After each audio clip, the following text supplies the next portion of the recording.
Kurang berapa sudah 40-an. Pak Tata sekarang nyari subscriber, jadi YouTuber nanti. Kalau kemana gitu dibuat vlog, taruh gitu. Lanjut Pak. Nah ini sudah Pak. Nah ini pembelajaran yang sudah sesuai dengan paradigma baru. Dia berpikir ini bukan main, tapi kan dia senang ya.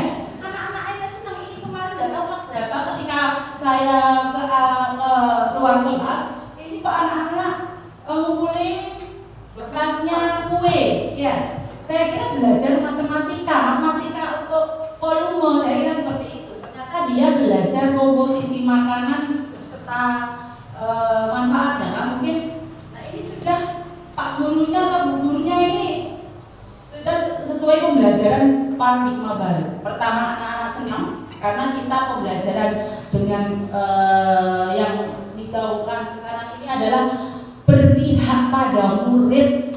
Murid itu ojo sampai tertekan, jangan sampai merasa takut, bosen atau tidak senang. Ini anak-anak dia sebenarnya belajar, tapi dia merasa bermain kan, mencari bungkusnya snack, kemudian diskusi sama teman komposisinya apa ditulis. Nah, apalagi ini kalau pengembangannya lebih bisa ini.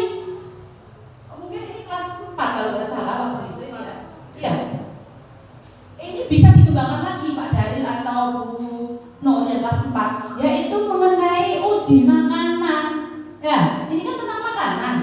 Nah, bisa dilanjutkan dengan uji makanan, anak-anak membawa dengan kunci bisa sebagai indikatornya itu ya. Ini adik-adik perlu ya. Adik-adik kemarin kan anak-anak sambatan sempat udah enak diajar lah. Mungkin pembelajarannya itu kurang seperti ini, kurang menyenangkan dan tidak berpihak kepada murid. Kita itu menuntut maunya siswa, bukan menuntut ya. Kita tidak boleh menuntut sehingga tertekan, tapi kita, nah ini dia belajar. Tapi Pak Guru pintar ini, guru Pak Gurunya menggunakan strategi dan metode yang pas sehingga anak-anak senang, tidak bosan, tidak tukaran, fokus berpikir dia. Ini membutuhkan berpikir yang kritis karena dia menentukan jenis-jenis kandungan makanan, apalagi tadi kalau ditambah dengan kandungan makanan ini apa saja sih, dengan indikator kunyit, bisa dengan indikator kalau protein itu indikatornya bulu yang dibakar, karbohidrat mungkin dengan iodium, lemak mungkin dengan kertas berminyak. Nah itu anak-anak semakin berpikir dia, pengembangan pikirnya dia bisa mengkonstruksi, membangun pemahamannya sendiri, meskipun dia lari-lari lapangan besok ulangan apal sudah. Tapi ketika anak-anak dengan metode ceramah cuma tidak ngomong tok, kali pulang sekolah sudah entek ya. Tapi dengan seperti ini pakai pengalaman saya ketika masih di SD yang lama. Ini juga pembelajaran seni budaya, menggambar tentang batik tapi kearifan lokal. Di sana karena kopi maka kita ambil tema membuat batik kopi. Monggo Pak Daril. Pendidikan menurut Ki Hajar Dewantoro, jadi kita berpihak ke situ. Pendidikan itu menuntut segala kodrat yang ada pada anak agar dapat mencapai keselamatan dan kebahagiaan setinggi-tingginya, baik sebagai manusia atau sebagai anggota masyarakat. Maka dari itu kita sebagai pendidik hanya dapat menuntut tumbuh hidup dan kodrat yang ada pada anak agar dapat memperbaiki lakunya dan tumbuhnya sesuai kodrat anak. Jadi sebelum kita melaksanakan pembelajaran, kita harus tahu tadi karakter masing-masing anak. Ya, sampai metode pembelajarannya, strateginya. Nah, ini kita menuntun ketika anak-anak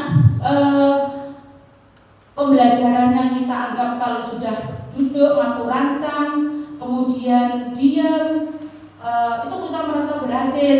Nah inilah salah, kita menuntut mereka nilainya harus bagus, harus 9, harus 80. Tidak, kalau sekarang kita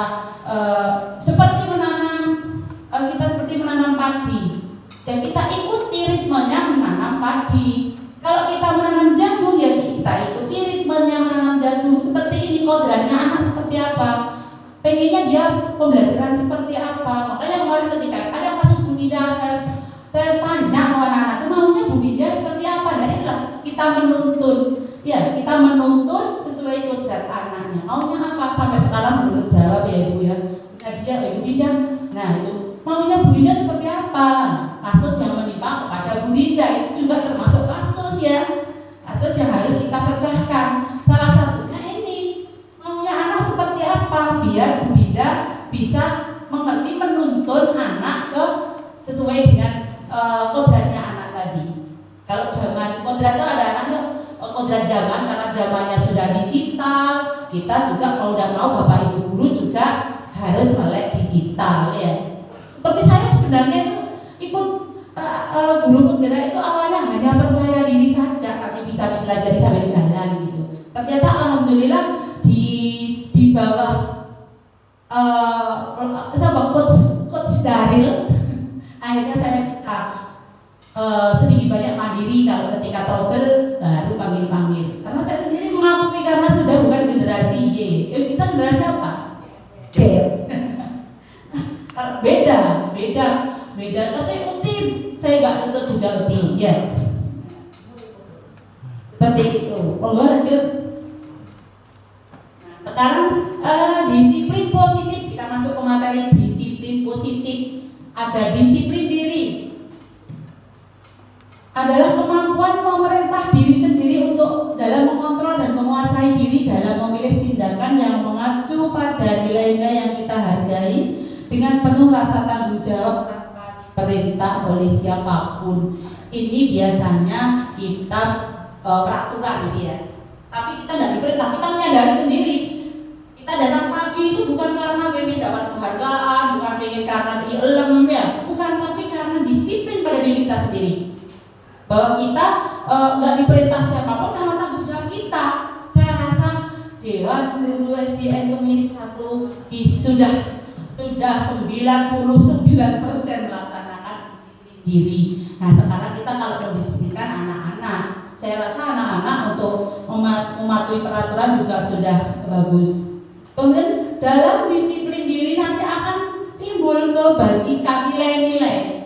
Sifat positif manusia yang merupakan tujuan mulia yang ingin dicapai setiap individu. Nilai tersebut bersifat universal lintas bahasa, suku, bangsa, agama. Ini profil pelajar Pancasila. Setelah tercipta disiplin diri, maka kita dituntut untuk menumbuhkan karakter atau nilai kebajikan yang bersifat menyeluruh yang sekarang dikemas dalam profil pelajar Pancasila. Adik-adik sudah mengenal itu ya, profil pelajar Pancasila? Tidak kan? Nah, kita tidak dituntut nilai berupa angka di situ, tapi kita menuntut karakter tertanam pada siswa, yaitu di nilai 5 yang ada di profil pelajar Pancasila ya. Itu tugasnya kita. Jadi kita kalau anak-anak mendapatkan tugas dari bapak ibu guru membuat misalkan pikir ain atau teropong gagal, bukan tidak dapat nilai ya, tapi anak-anak sudah berproses di situ mandiri, nggak dibantu, ya kan mandiri mengerjakan sendiri sesuai pemahaman dia. Itu kita hargai nilainya di situ. Bukan ini gak babi nilainya 50, bukan ya, tapi kita tetap ke proses anak-anak yang kita beri penilaian. Lanjut Pak Dari. 3 teori motivasi perilaku manusia. Nah kita dengan adanya peraturan disiplin itu ada teorinya. Yang pertama itu untuk menghindari ketidaknyamanan atau hukuman.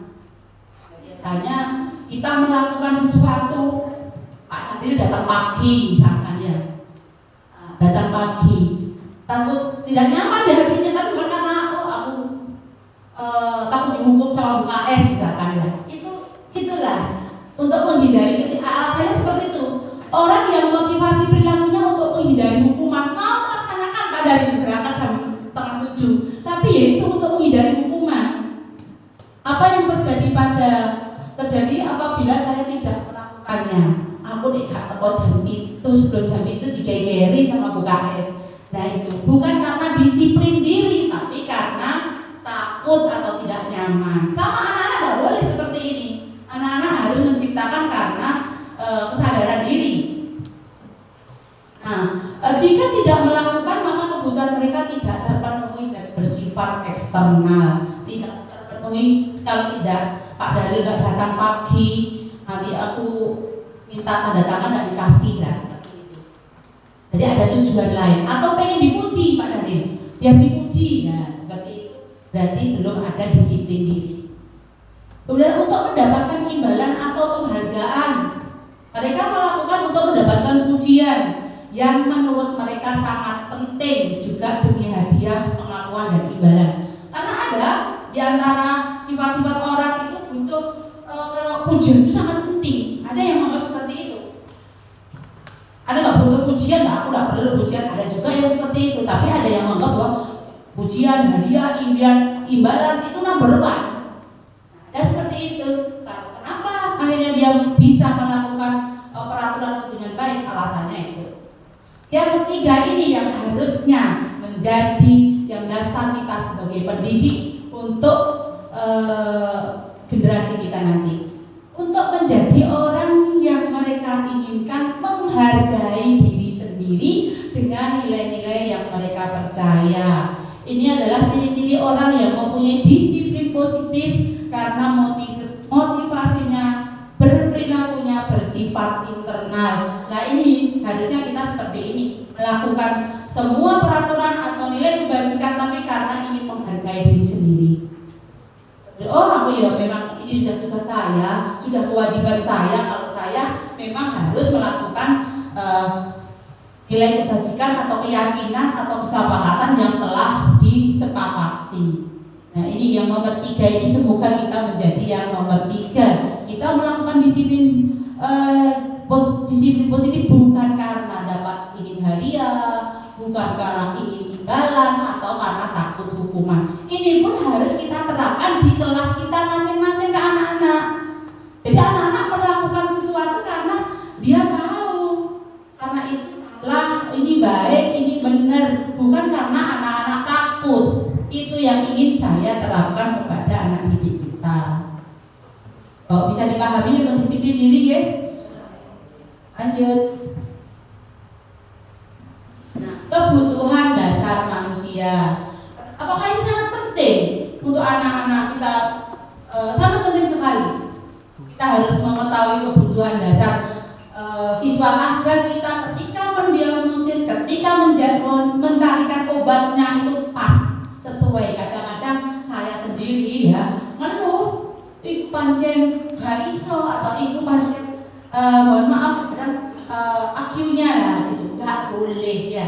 Kita belum mendiagnosis apa sih kebutuhan mereka sehingga kita tepat memberikan obatnya. Kalau kita perlu masa dikasih obat batuk, gitu ya. Kalau kita diare masa dikasih obat panas. Nah, disinilah pentingnya kita mengetahui kebutuhan dasar manusia. Yang pertama bertahan hidup. Bisa di next Pak Dalil. Bertahan hidup saya kira semua tahu, yaitu yang harus ada kesehatan, rumah dan makan. Nah ini kadang-kadang mungkin si Emput ini kok belajar lemes terus, kasus seperti itu dikejar nih sama guru. Sama kenapa kamu udah lihat dengan pelajaran saya? Langsung seperti rata-rata. Iya, kamu udah minat dengan pelajaran saya, kamu udah keluar lah. Itu nggak benar. Yang masih dulu itu kenapa kamu? Ya. Dimotivasi atau mungkin dimotivasi, ayo Bud belajar yang bagus, biar nilai yang bagus. Oh dia itu nggak belajar, dia nggak ikuti karena lapar. Berarti kebutuhan dia saat ini bukan dimotivasi untuk belajar lagi, tapi dikasih makanan. Setelah makanan dapat lagi. Nah itulah ya, itu ilmu mbak-mbak ya. Jadi janganlah dicas anaknya itu tak menghargai. Saya dari tadi lah. Dilihat dulu kebutuhan dasar siswanya itu kenapa kok lemes, kenapa kok nggak bersemangat. Ya, tugasnya guru itu banyak yang harus dipahami. Nah, tahu di sini ya, jadi teman-teman bisa kalau anak-anak itu udah lemes, seperti lesu, jangan dimotivasi dengan ayo belajar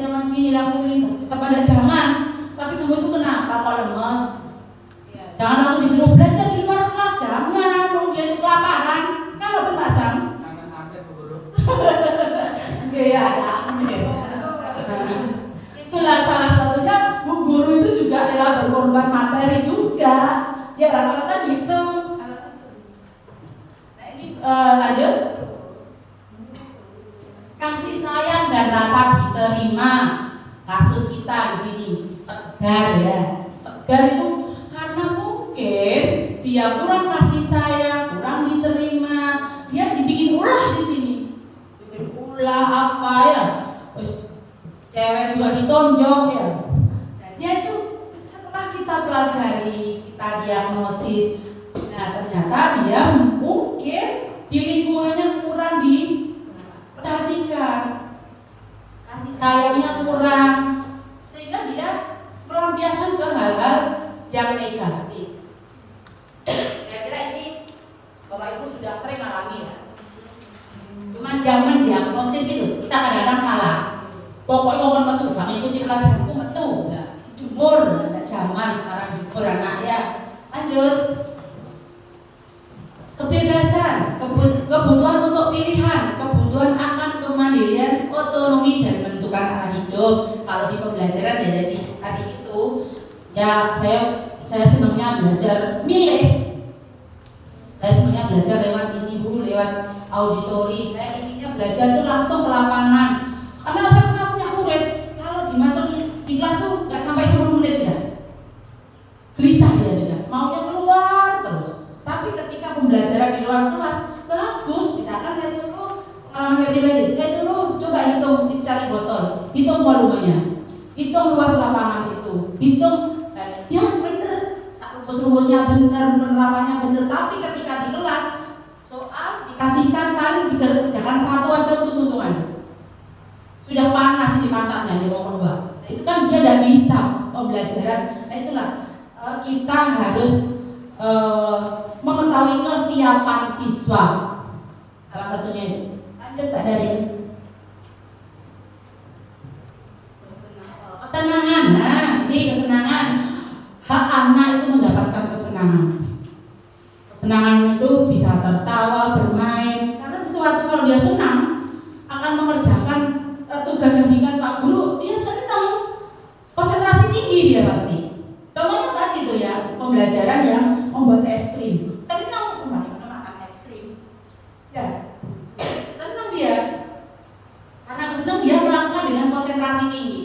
Nah ini membutuhkan senang. Boleh anak-anak tertawa juga boleh, bermain itu kan dunia anak. Kalau anak-anak tertawa tapi dalam konteksnya dalam pembelajaran jangan dilarang. Tapi ketika tertawa guyon dan benar ya, kita sebagai guru, sebagai pengontrol ya, pengontrol tetap, pemantau, pengontrol, penghukum itu tetap, tapi lihat konteksnya itu.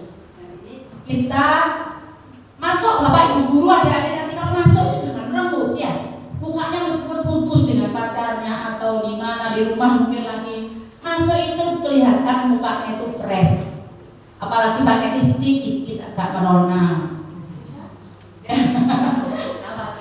Kayak gitu. Anak-anak akan tertarik sudah dari perform pertama itu sudah ada anak tertarik. Ya, aduh, guru PPL-nya cantik itu. Pertama tuh pasti cantik sama ganteng atau bersih, bagus gitu ya. Guru PPL-nya ganteng, sudah itu sudah nilai plus. Tapi guru PPL-nya berontok gitu ya. Dia pasti, nah ini guru PPL lagi gitu ya. Apalagi bosen anak-anak. Cobalah cari pembelajaran yang menyenangkan bagi siswa. Banyak sekali bisa dia di YouTube. Berikan aura semangat pada anak-anak, apalagi matematika itu mungkin pelajaran yang sangat dan anak mungkin membosankan ya. Coba cari itu PR-nya jenengan itu. Biar pelajaran matematika tidak membosankan itu seperti apa. Lanjutnya penguasaan. Kebutuhan pengakuan atas kemampuan berhubungan dengan kekuatan untuk mencapai sesuatu, menjadi kompeten, terampil dan diakui prestasi, didengarkan dan dihargai. Ini tolong Bapak Ibu disempatkan ketika anak-anak itu curhat, dengarkan keluhan mereka, dengarkan apa kata hati mereka, sedikit didengarkan anak-anak pasti senang. Oke Bapak Ibu ya, ini hak mereka untuk dihargai, untuk diakui keberadaannya, sehingga nanti akan terjadi chemistry antara Bapak Ibu guru. Sehingga anak-anak datang, Bapak Ibu guru nggak datang, dirindukan. Dari rumah kadang sudah nyusun itu. Aku nanti mau curhat seperti ini ke Bapak Ibu guru. Mungkin sudah nyusun sampai sini.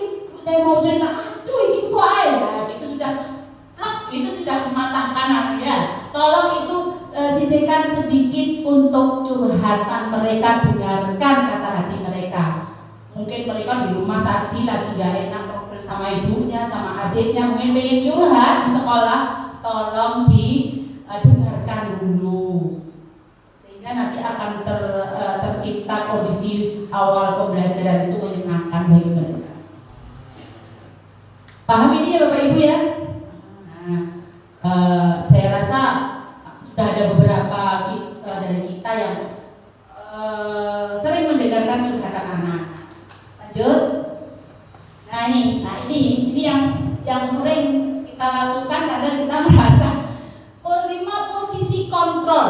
Kita sebagai guru itu sebagai penghukum, rata-rata sebagai penghukum, ya.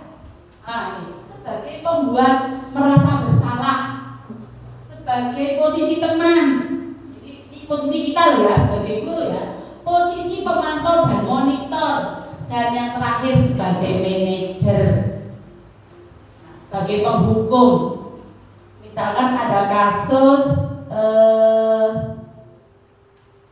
bisa yang sebagai penghukum. Nanti ada kasus, nanti Bapak Ibu bisa memposisikan. Kalau sebagai penghukum itu salah sudah sesuai peraturan dihukum.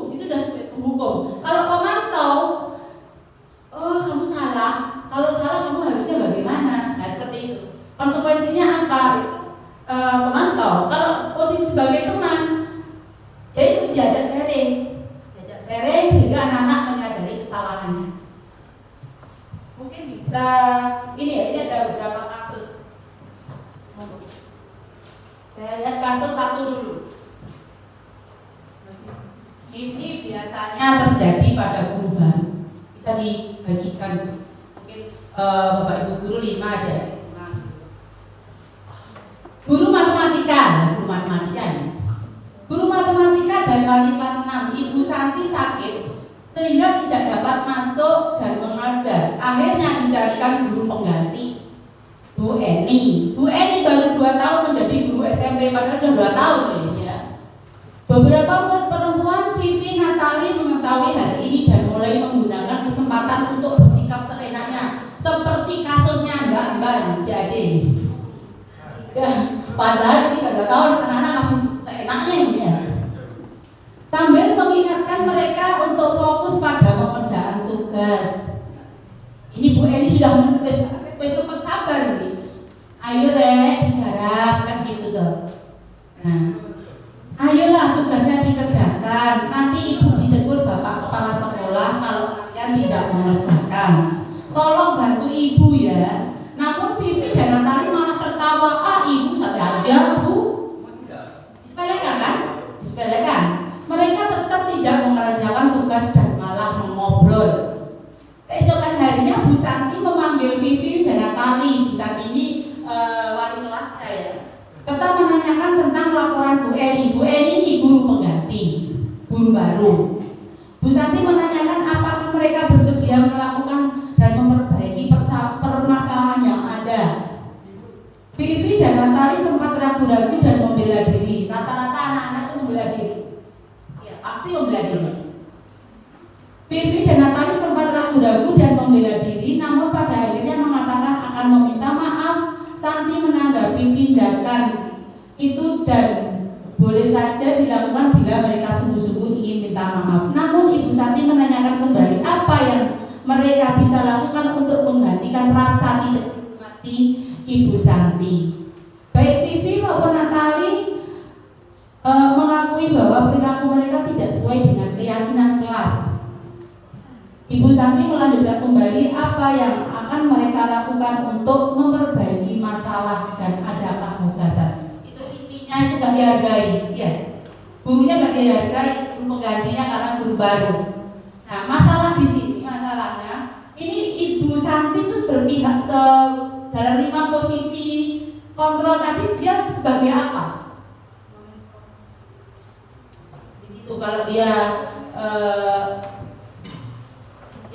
meminta Vivi menanyakan seperti tak marah kan ya? Iya, posisi sebagai teman dan sebagai kan akhirnya dia si Santi merasa apa tadi? Bersalah kan? Nah, merasa bersalah dengan tanpa diminta oleh Bu Santi, dia merasa bersalah sendiri kalau tidak menghargai. Nah, tapi dia harus memberikan apa yang bisa dilakukan Santi sama Vivi sama Natali jika untuk apa ya, konsekuensi dari rasa tidak dihormati itu apa yang akan dilakukan. Nah itu dia si Santi dan si Vivi dan si Natali itu nggak merasa dihukum di situ. Gurunya juga tidak marah kan. Nah, inilah yang harus kita praktekkan kepada anak-anak. Ketika anak-anak melakukan pelanggaran keyakinan kelas, di situ pasti sudah membuat keyakinan kelas saling menghargai, ya, pasti ada. Nah, di situ berarti anak-anak sudah tidak menghargai guru. Konsekuensinya apa? Dia merasa sendiri. Oh ya udah Bu, di situ ada penyelesaiannya nanti. Kira-kira apa? Selain minta maaf. Minta maaf dia sendiri atau dari hati, bukan dipaksa. Itulah cara kita memposisikan diri sebagai teman. Menvalidasi rasa bersalah. Kita buat kata-kata sebagaimana bisa anak-anak itu dengan sendirinya merasa bersalah. Pak Sam ahlinya ini. Pak Sam selalu kalau membuat anak-anak merasa bersalah.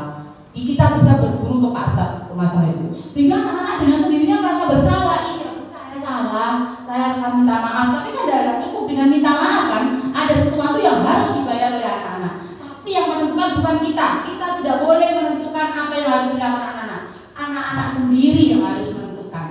Nah di sini kasus ini sudah kemarin kita bahas, yaitu akan memberikan email kepada Bapak Kepala Sekolah bahwa ketika Bu Matematika tidak ada, bersedia diajar Bu Eni. Kemudian dia juga minta maaf pada Bu Eni, melakukan tindakan-tindakan disiplin positif. Itu mereka sendiri artinya. Jadi kita nggak boleh ketika menyelesaikan masalah kasus seperti ini, kamu harus berjemur di sana, nggak boleh. Kayak kemarin Pak Jo, yang nyuruh Pak Jo itu belum berhasil Jo. Ya, kalau siapa yang nyuruh minta maaf ke Bu Dinda? Pak Jo. Berarti ketika kamu memvalidasi rasa bersalah kepada anak, belum masuk ke hatinya anak. Karena disuruh Pak Jo kemarin saya tanya, kamu siapa yang minta maaf atas diri sendiri apa gimana? Disuruh Pak Jo. Nah, menurut Bapak Ibu udah berhasil belum Pak Jo? Belum. Tapi kalau Pak Jo tidak perlu nggak usah kamu harus minta maaf dah. Biarkan tindakan apa yang ingin kamu lakukan untuk memperbaiki diri. Nah, yang keluar itu dari mulut anak-anak sendiri. Dan pakarnya ini Pak Sam, saya akui. Saya juga harusnya belajar dari Pak Sam. Untuk mengolah kata itu Pak Sam itu bisa saja. Sehingga anak-anak itu kadang sampai nangis, sampai semaput ya gara-gara Pak Sam. Nah ini kasus satu. Coba Pak kasus yang lain, mungkin kasus yang sepatu pelanggaran sebagai hukum.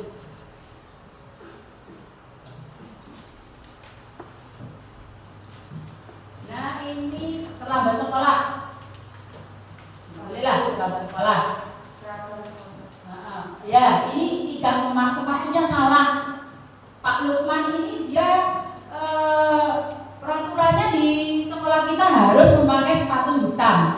Nah ketika ada anak terlambat memakai sepatu putih, kira-kira tindakannya Pak Lukman ini kan menyuruh sudah lepas sepatumu dan jangan bersepatu seharian.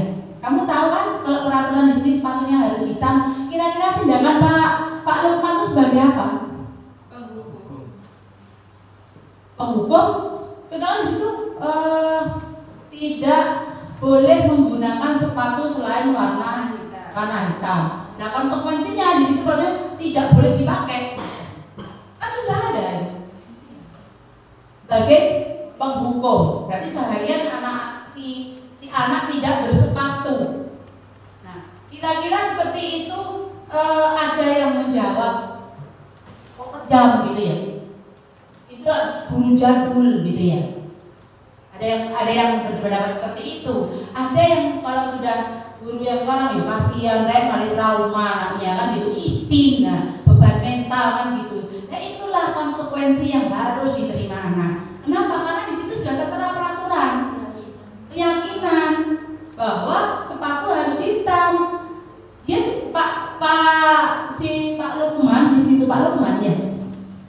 Nah Pak Lukman itu dia pemantau dan penghukum, ya pemantau dan kontrolnya seperti itu. Kita tetap memberikan kontrol itu kepada anak.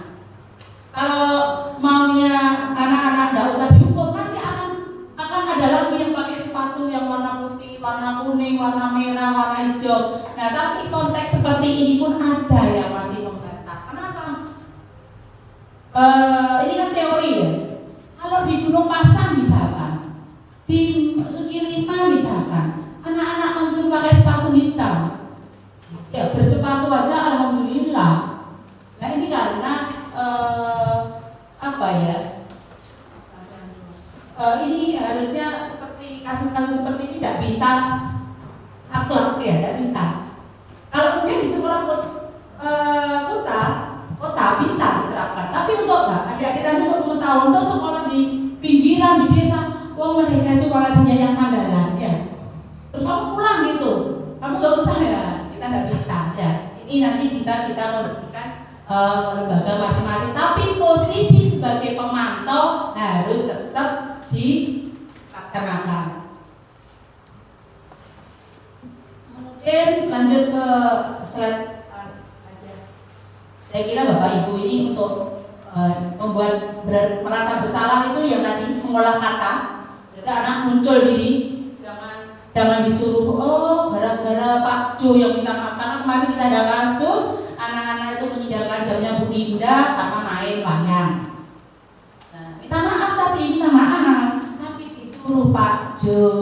Nah Pak Jo sudah melakukan salah satu 5 posisi kontrol ini Pak Jo, cuman belum berhasil. Bisa dicoba lagi, bisa. Kalau 2 kali 3 kali tidak berhasil, terus dicoba. Ya itulah perjuangan Bapak Ibu guru untuk memperoleh karakter siswa. Kita seperti ini kemana ada ya. Kita membangun karakter siswa itu seperti ini susahnya. Ketika nanti ada mahasiswa ya, kadang kemarin kan ada yang kurang enak itu ya. Saya itu langsung harus jodoh. Ini Bapak guru itu sing anak-anak itu biar karakternya bagus pas ada kalimat. Nah di sini tuh susah. Kalau juga anak-anak niru, anak-anak pasti laporan. Itu kok boleh ya? Kayak gitu. Karena pernah saya juga menekankan kepada dewan guru saya ketika di sekolah lama. Ayo rambutnya itu dibenerno Pak Guru, dipotong sing rapi. Si X ya, guru saya sendiri. Pakai sepatu, bajunya disetrika. Kenapa anaknya lagi? Bu, ayo sepatunya dipakai, pakai sepatu jangan sandal kayak gitu. Pak itu udah pakai sepatu, itu kakinya cantengan saya bikin. Udah, karena dia itu pakai sandal, terus saya itu gimana kata saya? Udah, untuk menanamkan karakter itu kita lo susah, tiba-tiba dirusak kan? Aduh, seperti kita ini bunuh diri. Ya, itu mohon Bapak Ibu, rambutnya dipotong apa gitu, biar ganteng. Dipotong kan dihiasi, bajunya disetrika kayak gitu. Karena, nah, itu pengalaman saya sebagai kepala sekolah di lembaga saya dulu. Rasanya itu mendisiplinkan satu aja susahnya kita ampun. Dan nggak sebut, nggak boleh. Kalau di sini, di sini ada. Ini calon yang kemarin. Macam kan gondrong kemarin. Itu anak-anak itu kok boleh? Boleh, umur. Itu lo calon Pak Guru juga, boleh gondrong. Itu tidak apa-apa Pak Sam. Itu kan mahasiswa, kan calon guru Bu. Jadi nanti kalau setelah PPL silahkan gondrong lagi. Sebagai penghukum, nah ini biasanya guru menunjuk, menghardik, menunjuk, menyindir. Ini tidak boleh sudah ya, tidak boleh. Masih ada nggak di lingkungan kita yang seperti ini? Ada. Ini guru zaman dia ini. Tapi ada sih kadang-kadang ya di tempat kita masih ditemukan seperti ini, menyindir. Karena apa? Nanti menimbulkan dendam. Anak-anak itu dendam. Nanti kalau aku sudah gede ya, awas. Sampai sekarang itu saya masih dengar mantan murid saya dan Pak gurunya sudah almarhum. Itu sampai sekarang dia itu masih masih guru itu Pak apa ini namanya apa ini? Bukan Bu, dipukul itu sampai pakai sapu itu beler. Iya, itu murid saya sudah almarhum, tapi dia sampai sekarang dendam. Diingat terus sampai sekarang. Wes orangnya sudah nggak ada kayak gitu. Kenapa kamu ingat? Tapi Bu, kakinya berapa hari nggak sembuh. Sampai sekarang tuh saya kalau ingat itu rasanya ya apa gitu, ternyuh gitu. Karena orangnya sudah nggak ada. Orangnya nggak mau minta maaf, mungkin juga nggak belum sempat waktu itu. Itu anaknya sudah sekarang belum nikah sih, tapi dia inilah sebagai penghukum, tapi yang hukuman baik fisik maupun verbal itu ke anak-anak akan tersimpan. Jadi kita kalau bisa seperti tadi gunakan posisi kita sebagai validasi pembuat salah, sebagai teman, sehingga anak-anak tidak sampai trauma. Itu betul-betul saya rasakan sendiri ketika mereka curhat dendam pada Pak Guru, tapi Pak Gurunya sudah almarhum. Kan kasihan yang almarhum maksud saya. Oh gitu. Nah itu di lembaga saya yang dulu. Kan kadang curhat kan anak. Nah posisi sebagai teman ini guru cenderung ramah. Senyum dulu, full senyum, ramah. Biar juga awet muda ya Bu kita. Karena aura happy itu sedikit banyak membuat kita senyumnya kalau simetris Pak Daryl kanan kiri, itu berarti senyum ikhlas bahagia. Tapi kalau senyumnya separuh berarti itu senyum acuh. Monggo, kalau senyumnya itu senyum ya bahagia. Gimana? Tanggal tua muda sama aja Pak. Guru menggunakan data untuk mengontrol siswa. Guru menghukum juga tapi tetap diawasi. Tercipta identitas positif namun murid tidak memahami nilai kebajikan sehingga kurang mandiri. Kalau sebagai pemantau cuma dilaksanakan sesuai data saja. Kamu kalau nggak pakai topi berarti kamu harus mendapat hukuman. Hukumannya apa misalkan? Tentukan hukuman, tapi anak-anak ketika ditentukan hukuman tuh karena dia bukan nilai kebajikan yang didapat, dia tidak tahu aku dihukum oleh nganggo topi sudah, tapi dia tidak mengetahui bahwa dia melanggar keyakinan kelas yaitu disiplin. Nah itu yang kita tanamkan. Pokoknya nilai itu yang kita tanamkan, nilai kebajikan. Karena di kelas Bapak Ibu membuat nilai-nilai kebajikan. Salah satunya apa? Kelasnya Bu Sri apa? Nilai kebajikan. Ya kan anak-anak melanggar gitu. Ya, contoh ya. Ketika ada anak lain masuk ke kelas saya, tahu-tahunya masuk ngomong, pinjam sapu. Saya kan, saya panggil apa? Pinjam sapu Bu, sapu rantai. Sudah saya ajari caranya masuk ke kelasnya orang itu siapapun kelasnya sapu. Ucapkan salam, menemui tuan rumahnya, itu saya ajarkan dulu. Sehingga sering dilakukan ketika ada anak lain masuk, tidak mengucapkan apa yang katakan, ditolak pinjam ke rumah. Nah, akhirnya tercipta gitu. Ya, tapi ini, tolong tutup dulu, tutup. Gitu ya. Saya biarkan, lama-lama sudah terbiasa. Nah, itu kan berarti sudah tertanam nilai kebajikan. Terus ya, yang kedua, ketika memberikan sesuatu, kalau dulu kan dikatakan dia, bisa jadi 1-2 kali beberapa anak saya tunjuk saya praktekkan. Ketika suatu saat saya panggil, coba tolong ambilkan, misalnya ambilkan program. Oh hari ini jadi guru, ya, itu sudah terbiasa dengan temannya, walaupun memberikan ke temannya ke siapapun sudah terbiasa, tidak ada masuk gitu ya. Itu yang saya terapkan di ini. Itu salah satunya dari sekian nilai kebajikan.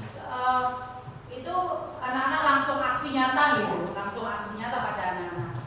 Mungkin beberapa anak tidak bisa langsung termateri di sini ya, bisa dibuatkan banner nilai kebajikan saling menghormati gitu ya, atau pokoknya yang disepakati bersama.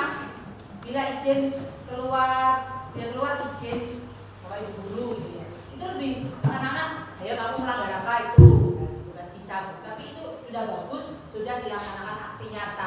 Bagi anak-anak yang itu ya, tapi bagi anak-anak yang mungkin lebih aktif, kita tidak boleh anak-anak bilang bandel gitu ya.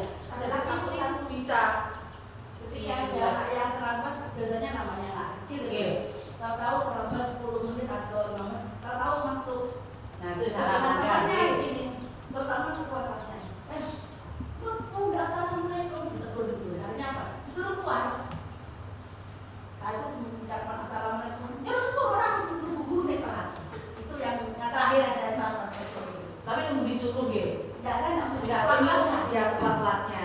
Ketika anak si A, berarti perlu diadakan validasi rasa bersalah itu ya. Apa ya? Seperti diskusi sama anak itu, janganlah. Nanti kan lama-lama. Nah seperti inilah adik-adik ya. Sulitnya kita membangun karakter.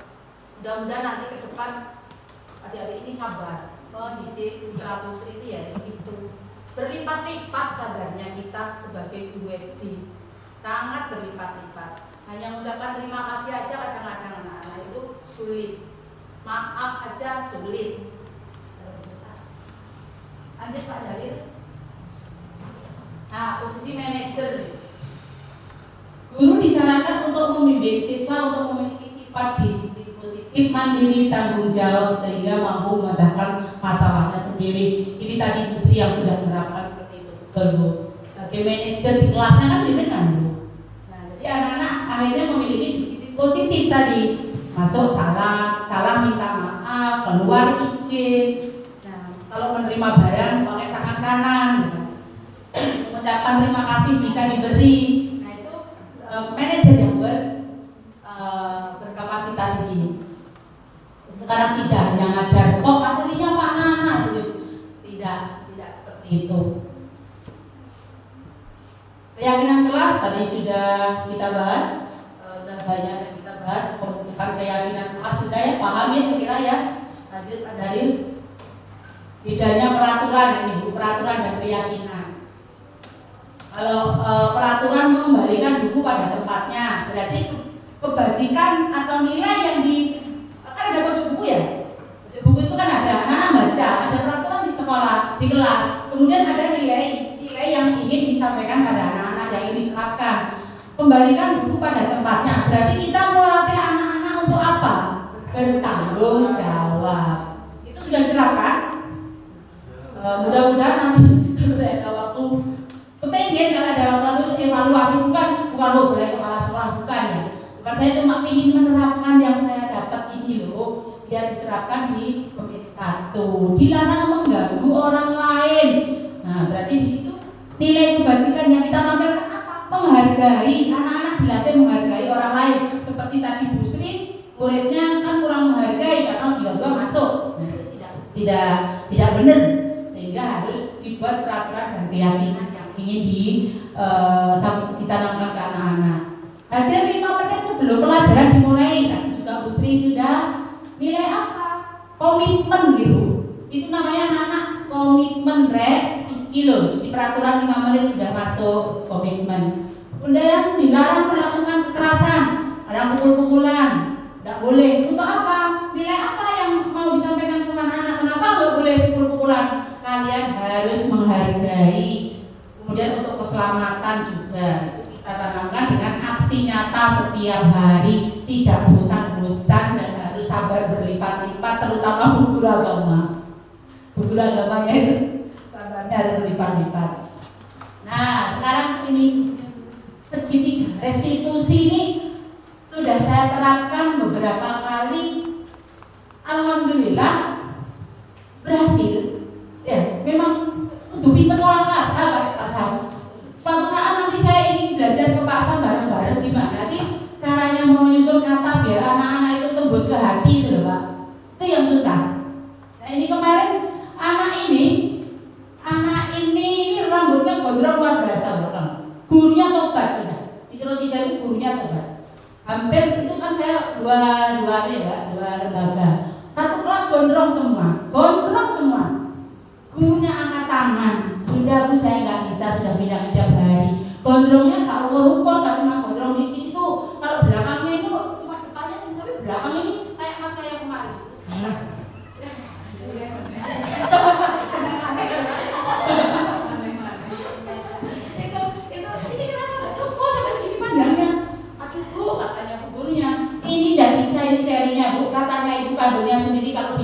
masukkan ke dalam perut katanya. Kita masukkan lagi sampai ibu sendiri katanya sih bilang itu. Dan bukunya sendiri guru kelas 6 itu semuanya itu gondrong muridnya. Bu ini tuh gak dikontrol anak-anak bukunya kayak gini. Sudah Bu, saya udah capek bilangin. Saya masih sebagai teman, sebagai validasi merasa bersalah dan terima posisi kontrol guru. Saya terapkan besoknya cukur ganteng, saya ini bersih saya ngomongnya gini, kamu kalau dicukur cukup coba pilih itu model drakor, artisnya drakor kan modelnya rambutnya kayak itu tampang ganteng pamlet, besok cukur ya besok cukur, besoknya cukur padahal gurunya angkat tangan, wih angkat tangan saya sudah itu serinya kelas 5 lah kok cukur besoknya itu satu.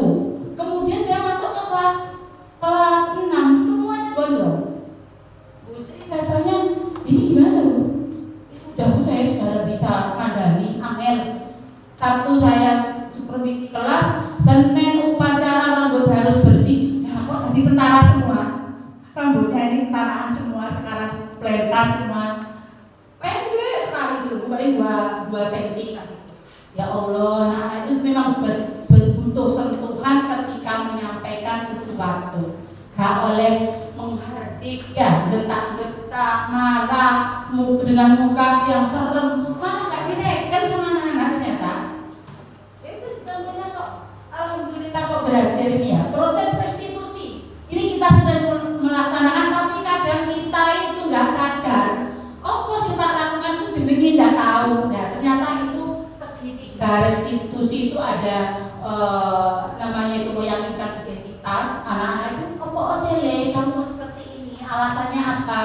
Nah setelah itu kita ada tahapan lagi di mana wajar perbuatan seperti itu. Dulu bu guru juga pernah, misalkan waktu itu kita tidak pernah, bilang aja dulu pernah kamu jangan PM. Ternyata setelah dikasih tahapan seperti itu dia malah salah kok enggak deh? Iya bersalah.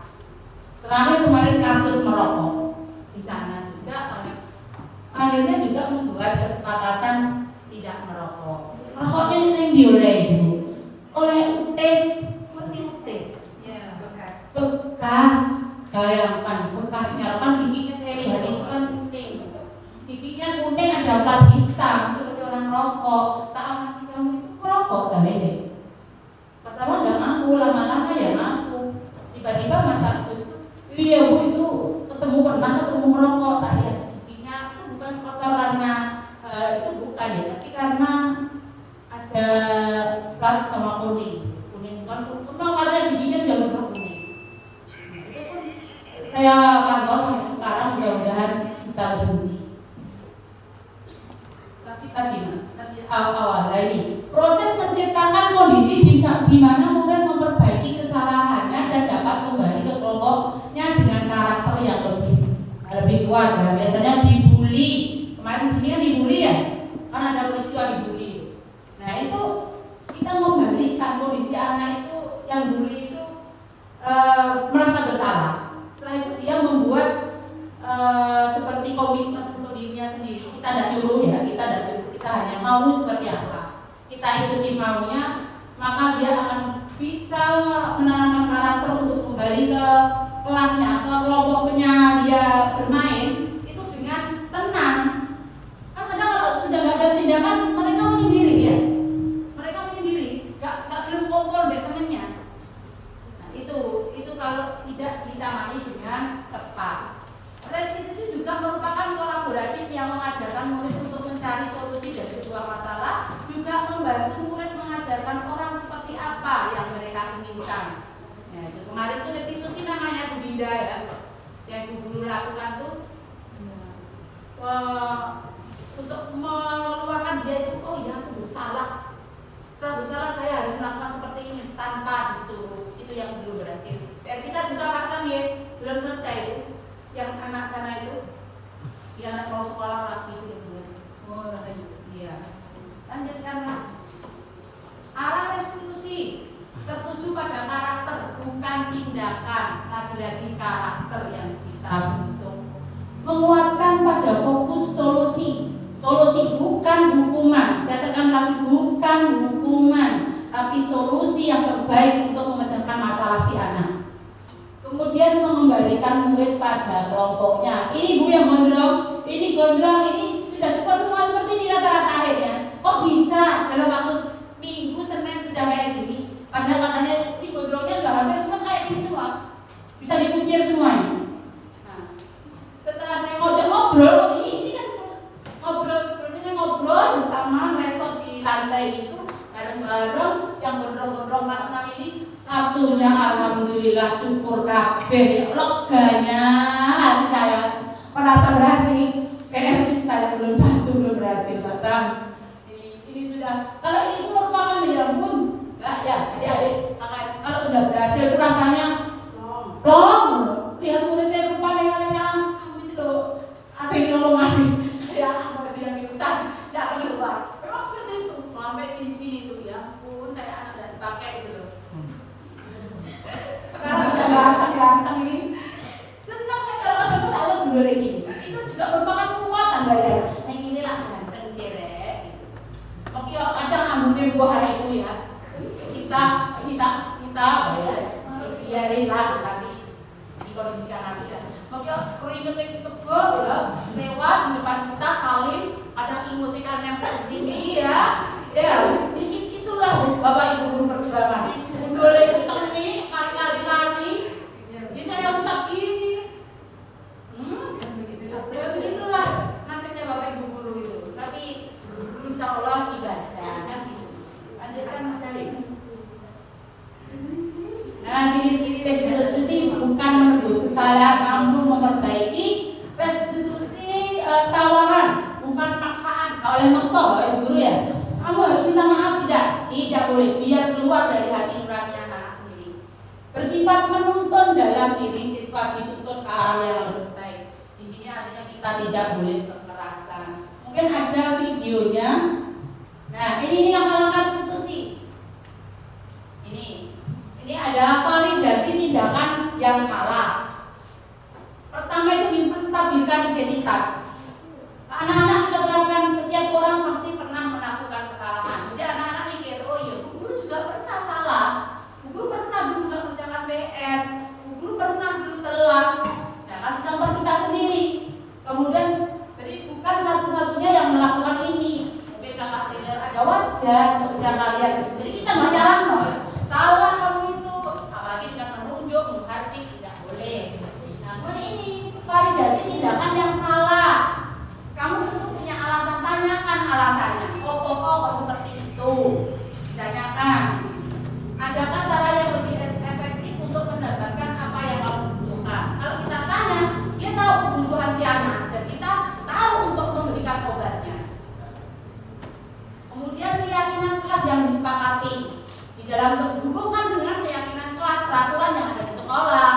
Oh, ternyata saya melanggar ini Bu, nilai kedisiplinan. Saya melanggar nilai tanggung jawab, saya melanggar nilai tidak menghargai orang lain. Mereka sadar akhirnya apa yang ingin kamu lakukan kalau kamu tahu salah. Oh, minta maaf Bu, saya misalnya terlambat sekolah, saya mau bangun lebih awal. Saya akan masang alarm. Itu mereka sendiri yang menentukan solusinya, bukan kita. Kalau kita yang menentukan percuma, hilang nih. Tapi ketika anak-anak sendiri yang komitmen, insya Allah berhasil. Bu, kalau tidak berhasil, Bu, saya itu pakai ini restitusi 1 kali ya berhasil, 2 kali nggak berhasil. Kita tak bosan-bosan, ya itulah sabar dan tetap dilakukan. Ini salah satu kita menyelesaikan masalah kasus pada anak tanpa kekerasan, tanpa kata menghukum di sini. Oh, Bapak Dalil. Ini kemarin ini video apa? Foto. Kalau ini praktek saya ketika praktek dia. Nah, ini anaknya. Video ini enggak ada. Dian, apa tuh? Kalau ini ini ponjok-ponjokan akhirnya rukun. Padahal yang dulu segini. Akhirnya dia minta maaf sendiri, kemudian mau berpelukan sampai nangis anaknya itu. Betul-betul nggak tahu itu ada apa dengan saya kok sampai anaknya menangis itu. Sampai menangis sampai pelukan bunuh tuh 2 anak itu. Pada awalnya ponjokan sampai bendol sampai Ya gitulah kelas-kelas nilai tegar sama siapa itu? Bukan yang Yusuf. Alhamdulillah untuk selesaikan. Mungkin ini contoh-contoh videonya di Canva-nya. Langsung ada di Canva-nya. Ya, ini contoh-contoh penerapan segitiga restitusi di Canva. Langsung buka Canva-nya. Hah? Kenapa? Oh, tidak ada.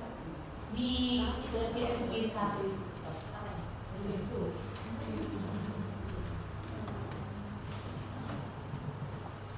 Mungkin Bapak Ibu bisa curhat, mungkin kita saling adik-adik juga boleh mungkin punya permasalahan. Untuk segitiga restitusi itu memang baru dengar. Iya, istilahnya. Padahal kita kan sering dimaksudkan kalau pas saya itu awalnya kan ada beberapa anak yang dikucilkan. Salah satunya salah satunya itu Dinda, dipanggilnya Dinda. Putranya ada di orang tuanya di Pasar Bulan ke Timur. Biar karena sering mencuri, sering janjiin tidak ditepati. Kemudian sama teman-temannya akhirnya mengucilkan saja temannya. Nah, ya. Kemudian saat dia tidak masuk kelas, tidak izin tidak masuk, akhirnya saya ngomong-ngomongan dengan teman-teman satu kelas.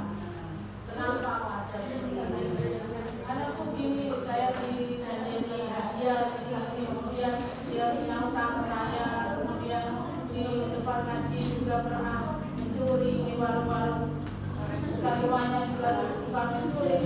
Kayaknya kamu dan saya itu pernah berbuat sama. Betul, belakangnya betul itu. Bu guru mulai kecil juga pernah salah. Kalian juga dididik ke orang tua juga punya salah. Apapun masalahnya itu pasti ada. Namanya manusia. Nah, setelah itu manusia itu merupakan individu sosial yang mempunyai harus ada rasa tepos liro, sosialnya juga harus tinggi. Namanya manusia juga saling memaafkan. Manusia juga butuh teman, butuh orang lain dalam setiap kehidupan. Akhirnya dari beberapa kesimpulan, dari beberapa pendapat dari anak-anak, kemudian dikembalikan ke pribadi masing-masing. Akhirnya mereka mau memaafkan dengan sendirinya. Dia sudah itu temanmu sendiri. Kalau tidak ada Dinda di kelas 4A tidak lengkap.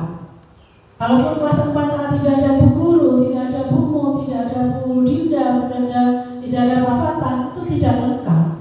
Jadi kita harus melengkapi itu semua dengan kita saling memaafkan, berteman dengan baik, tidak usah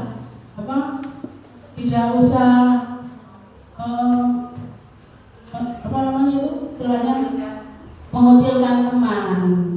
Nah, setelah beberapa hari tidak masuk, ternyata sudah dikancani atau sudah berteman normal kembali. Iya, karena memang dari awal kelas 3 itu ada gap antara yang cewek ataupun yang cowok itu ada gap semua. Ada 2 geng di situ. Jadi ojo geng-gengan, kenapa sih? Kita juga satu keluarga. Kalau ada masalah di sekolah itu orang tuanya adalah guru, ya sekalian harus curhat ke guru. Sebisanya mungkin siapapun gurumu yang ada di Komisi 1 adalah siapapun gurunya, itu orang gurumu sendiri, orang tuamu sendiri. Kalian juga wajib bercerita, tidak luput ke Bu Nur, ke Bu Mut, ataupun ke Pak Darul, ataupun ke siapa saja. Jadi tidak ada geng-gengan, karena memang yang saya dengar mulai kelas 3 itu ada gengnya, akhirnya PL besar